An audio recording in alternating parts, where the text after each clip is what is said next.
नमस्कार साथियों, जय महाकाल, जय माँ अहिल्या, जय गडरिया समाज।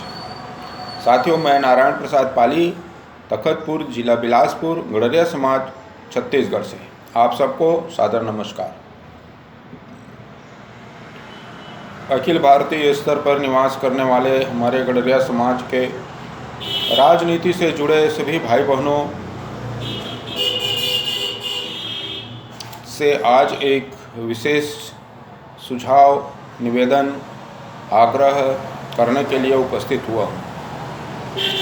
साथियों, आप सभी को ज्ञात है कि उत्तर प्रदेश, पंजाब, उत्तराखंड, गोवा और मणिपुर में विधानसभा निर्वाचन प्रारंभ हो चुका है और विभिन्न राजनीतिक दल अपने अपने प्रत्याशियों का नाम घोषित करके उन्हें अधिकृत रूप से नामांकन फार्म भी उपलब्ध करा रहे हैं।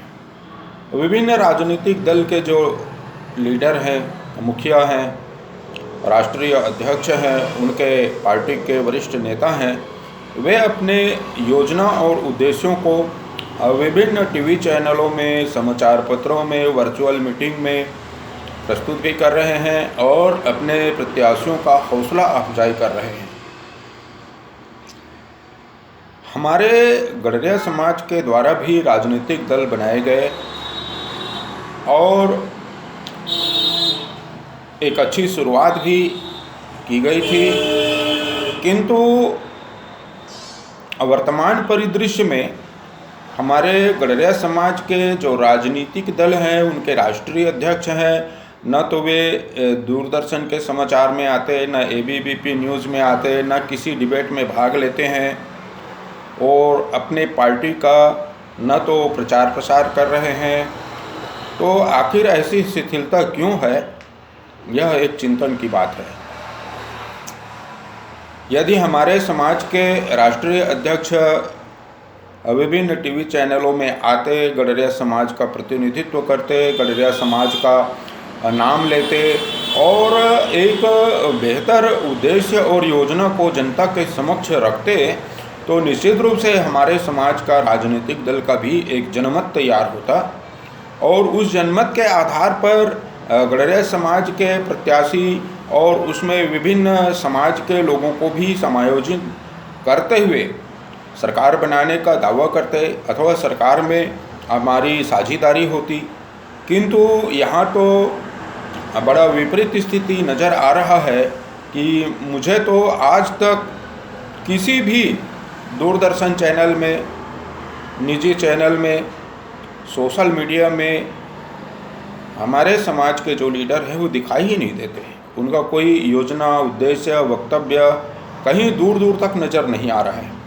तो इस संदर्भ में बड़ी चिंतन की बात है, चिंता की भी बात है कि हमारे समाज के द्वारा जो ज़ोर शोर से राजनीतिक दल का गठन किया गया था और प्रचार प्रसार किया गया था, तो इन चुनावों में क्या वे भागीदारी नहीं निभा पा रहे हैं, तो भी उनको समाज के समक्ष, जनता के समक्ष अपनी बातों को रखना चाहिए कि आखिर वे इस चुनाव से बाहर क्यों हैं।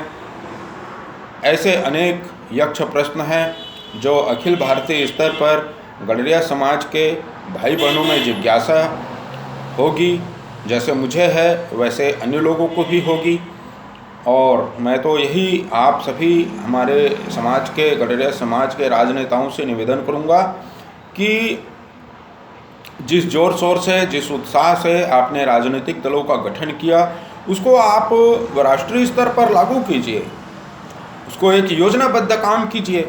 आपके पास कोई योजना नहीं है, आप योजना बनाइए, विभिन्न राज्यों में जाइए, अपने लोगों को उत्साहित कीजिए, अपने लोगों के सलाह लेकर काम कीजिए। आज उदाहरण के लिए आम आदमी पार्टी एक सामान्य व्यक्ति जिसका कोई राजनीतिक बैकग्राउंड नहीं था, दिल्ली का मुख्यमंत्री है माननीय श्री अरविंद केजरीवाल जी।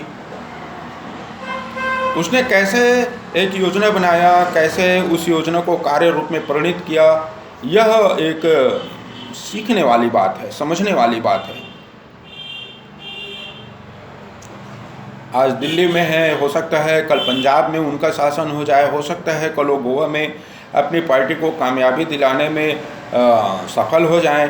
राष्ट्रीय स्तर पर उन्होंने अपनी एक अलग पहचान बनाई है। तो हमारे गडरिया समाज जो राष्ट्रीय स्तर पर बनाए हैं वे कहाँ गायब हो गए?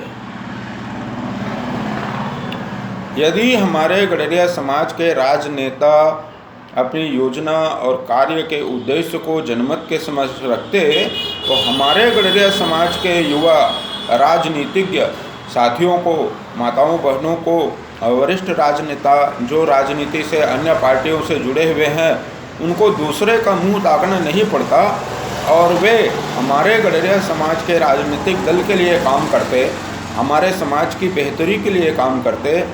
यदि हमारे समाज के प्रतिनिधि किसी राज्य के मुख्यमंत्री बनते, उप मुख्यमंत्री बनते, कैबिनेट मंत्री बनते तो हमारे समाज के भाई बहनों को भी लाभ मिलता। आशा करता हूँ मेरे निवेदन को जन जन तक पहुँचाने की कृपा करें और समाज के, हमारे जो गडरिया समाज के राजनेता हैं वे इस ओर विशेष ध्यान दें। अभी आने वाले समय में 2 वर्ष पश्चात आने वाले समय में सांसद का चुनाव होना है, विभिन्न राज्यों में चुनाव होना है। इसके लिए प्रारंभिक तैयारी अभी से आप कीजिए और गठबंधन की राजनीति से जब आप बाहर आएंगे, स्वतंत्र रूप से काम करेंगे, तब आपकी स्वतंत्र छवि बनेगी, स्वतंत्र पहचान बनेगा और लोग आपको जानेंगे, मानेंगे। बड़ी पार्टियों के साथ गठबंधन करके, उनका जी हुजूरी करके, उनका डमी बन के रहने से बेहतर है आप स्वतंत्र रूप से काम कीजिए, स्वतंत्र रूप से आगे आइए और अपनी पहचान के साथ साथ समाज का भी पहचान बनाइए। बहुत बहुत धन्यवाद। आप सभी के प्रति बहुत मंगल कामनाएं। जो लोग वर्तमान में किसी भी राजनीतिक दल के साथ जुड़कर हमारे जो गडरिया समाज के हैं, उत्तर प्रदेश में और अन्य राज्यों में विधायक पद के लिए प्रयत्नशील हैं, उन सभी भाई बहनों को बहुत बहुत मंगल कामनाएं। विजयी हों, प्रयत्न करें। आप सबके प्रति हार्दिक सद्भावना व्यक्त करता हूँ। नारायण प्रसाद पाली, तखतपुर, जिला बिलासपुर, गडरिया समाज, छत्तीसगढ़ से। मेरा मोबाइल नंबर है 95 75 76 12 35। जय महाकाल।